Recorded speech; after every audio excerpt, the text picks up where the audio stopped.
have Muhammad. They're afraid that people doubt that they are Muslims. If your name is Muhammad, you are a Muslim. You can't be anything else. Anyway, it's true, but I'm sure their name is like that. But I mean, I don't know. I mean, if someone's name is Muhammad Hosni Mubarak, they call him Muhammad Mubarak. Don't say the second name when they go. They say Muhammad Sadat. They'll say Anwar Sadat. Muhammad Anwar Sadat. Why? Anyway, it doesn't matter. I love them. I love these. These are the people I love.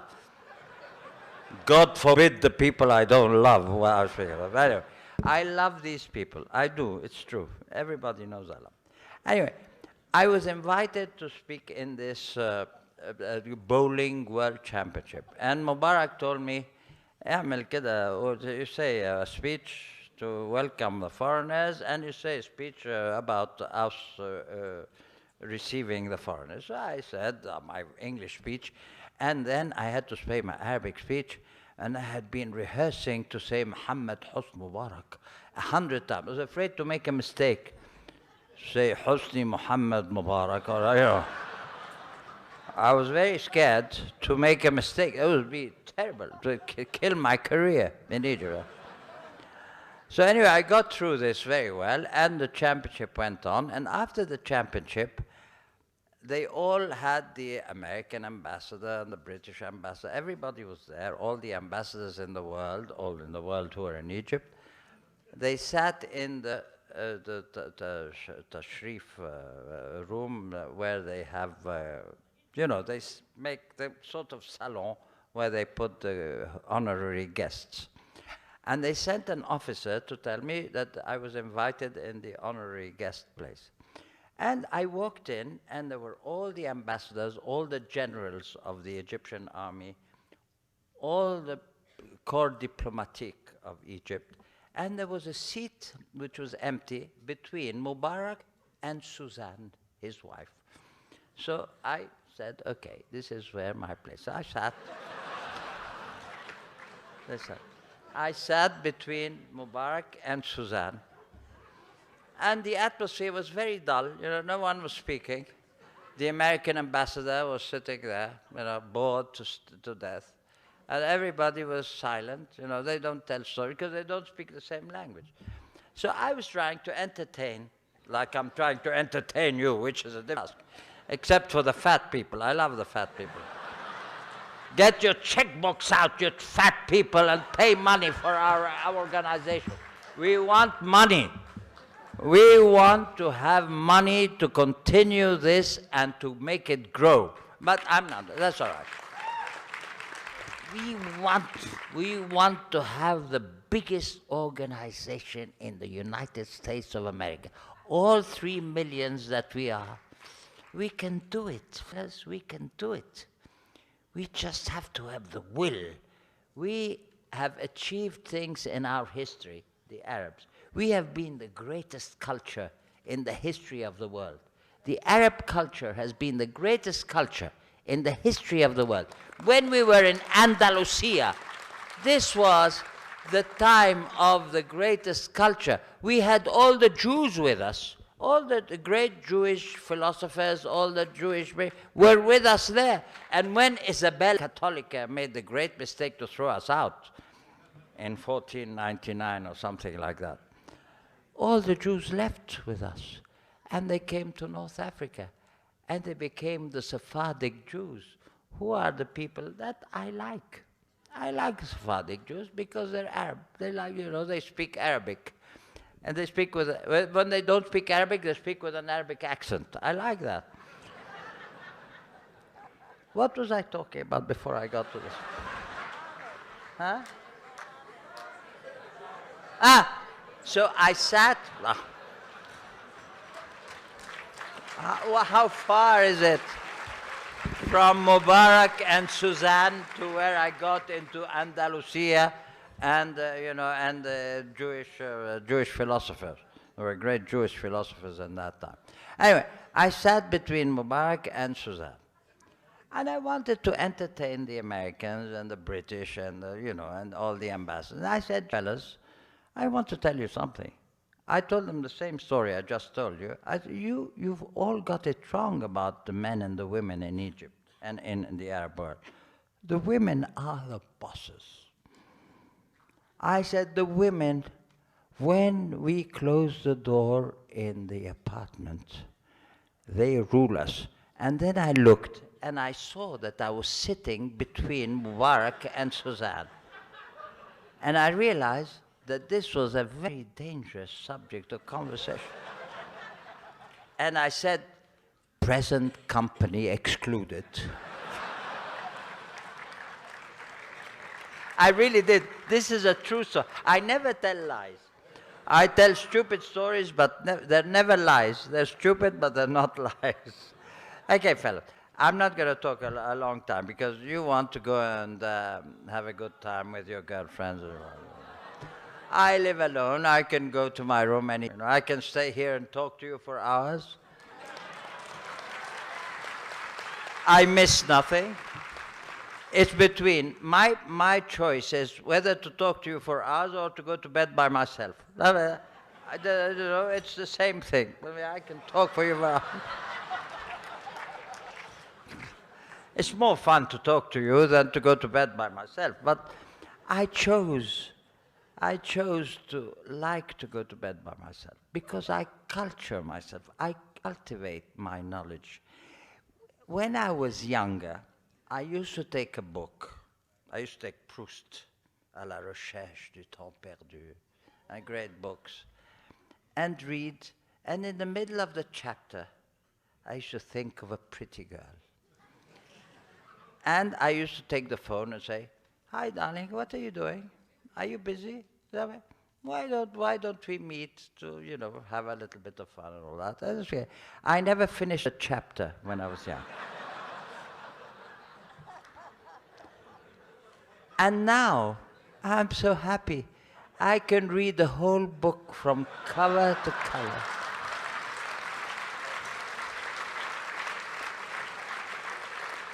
I have the greatest culture of any Arab in the world, and also of any Jew in the world. Also, I have great culture because I read books every night. I read the whole book from the beginning to the end, without another thought except to cultivate myself. I love you girls. You're all gorgeous. I don't envy any of your husbands. Your husbands do not hate me anymore like they used to before.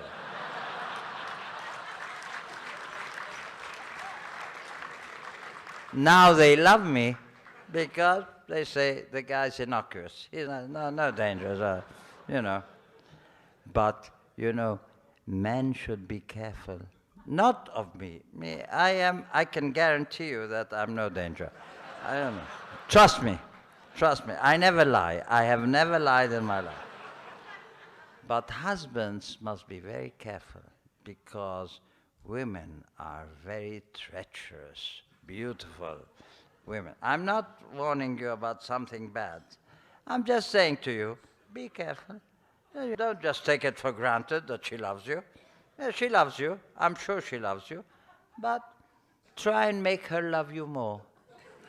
Give her a little more love, more attention, more gifts. No, gifts, no. Not money, no. Gifts of love. Remember her wedding anniversary. Remember her birthday. Don't forget ever. The day you forget her birthday or her anniversary, you're dead. You're out. Not you. No, not you, guys. Not the fat guys, the thin guys, because the thin guys think they've got it all made. See, I used to be fat a bit a few years ago, because I became old. And then I became thin only because I became old. I became thin out of oldness. This is a new way of becoming thin. Anyone who wants to diet, just get old. You'll get thin. You don't have to diet and not eat. Just get old. You'll get thin. You can't be fat and old. God has made rules not to give us all the disasters in the world. You know, the rich countries have cold weather, and the poor countries have hot weather. They have the sunshine, they have the blue sky. God is just. And so, if you're old, you're thin. And if you're young, you're fat. The Arab men are fat because they eat too much. Because, you know, in my country, in Egypt, we are a country which was marked by hunger. It's atavistic, you know, that hunger was our history. The ancient Egyptians were hungry. Everybody was hungry. The Arabs were always hungry people. And when they make some money, the first thing they want to do is eat meat. Meat is the sign of being a little richer. So in my country, they eat kofta and kebab. This is the first step from fool and ta'miyah. Yeah, the first you eat fool and ta'miyah, and then you become a little rich and you eat kofta and kebab. Okay? And then you become richer. And when you become richer, you eat filet mignon. Well cooked. The Arabs don't like it, senor, although it's the only way to eat meat. I'm not going to discuss this with you guys, because you don't like to see blood on your plate. But anyway, you like to see blood elsewhere, but not on your plate. But I know. And meat is a thing atavistic. We have a history of hunger. And when we become rich, even if our great-grandfather was rich, if we're a fourth generation rich, we want to eat meat because food is what we have in our history. We don't have, we were always hungry people. Not you. Us. Not American Arabs. Arabs, especially second generation, they're okay. First generation, it takes a long time before you can eat some good meat. Listen, fellow, help us become a huge organization. But please, I'm speaking seriously because I love this ADC. I want this ADC to spread all over the world. I don't want it only in America. I want it in France. We have 5 million Muslims in France. Arabs, Muslim, doesn't matter. Arabs. And we need to help them because they are maltreated. We have millions and millions of Arabs all over in England. And we need to have an ADC in England. We need to have an ADC in France. We need to have an ADC in Italy. We need to have an ADC in Spain. We need to have an ADC everywhere, but first of all in America, because it all starts here and it ends here. We are the responsible people for our community. Our community is not just you and me and you and you and you over there at the end. Our community is all the Arab Americans in America. I want them all to share in this ADC. I want them all to help us, all to join us. And I will join the ADC, and I want to have an important post in the ADC. I don't want to be just an honorary guest who comes to speak now and then. I want to belong to this company because they represent my family. You are my family. I love you. I love you so much. I can't love you individually. I wish I could love you individually. I can see a couple of beautiful girls, but okay. No. I've also seen ugly men, but you know, I can love them too, the ugly men, as long as they get the checkbook out and write a check for us here. Let us be as strong as the other communities, which I will not name them by name, because I'm not against them. I'm against no one. As I said to my son when he became an actor, he didn't become an actor, he wanted to. But I said to my son, one advice I will give you, never ask a girl her nationality nor her religion before you kiss her. And so this idiot son of mine, he married the Jewish girl, then he married a Catholic girl, and now he's married to a Muslim girl finally. So, I mean, he just totally believed. He didn't do it on purpose. It's just that he loved these girls. They were pretty, so he kissed them. And then he found that she was a Jew. And then he found a Catholic. That was good. I like it. I'm pleased. I have 2 grandsons. People will criticize me about this.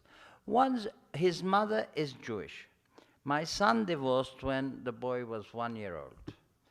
And we couldn't get custody because it was in Canada. They were Canadian. She got custody, and he was brought up in his mother's family. And he became very, following his mother's religion. But I got him every year to come to Egypt. I told Fatin, who is his grandmother too, Fatin Hammam is the grandmother of his name is Omar al-Sharif. My grandson, who is the oldest one, is Omar, of course. And so he came to Egypt, and I told him, look, love us. Look how we are nice, we are kind. Because he had ideas that we were terrible. He used to tell me what we did in the 6-Day War, we screwed you pretty good. I said, what are you talking about? My own grandson said to me, I said, are you crazy? Are you talking to your grandfather? I mean, I'll kill you. I'll kill you right now.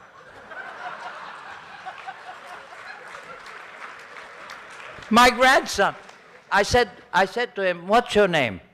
He said, Omar Tariq al-Sharif. That Omar Tariq al-Sharif, that's not a Jewish name. That sounds like an Arabic name, Muslim name to me. He said, yes, but I mean, but my mother. I said, your mother. And what about your father? What about your grandfather? Who spoils you? I spoiled him rotten and fatten. I told Fatten, spoil him rotten. When he comes to Egypt, make him have the best time in his life. Take him to the best places, all the joy that he can have. And he became now, gradually, he is with us. I can't tell you to what extent, but at least to some extent, he is with us. Okay, fellas, I love you all. Keep encouraging this ADC. We love it. I love it. I'm going to become the president of ADC.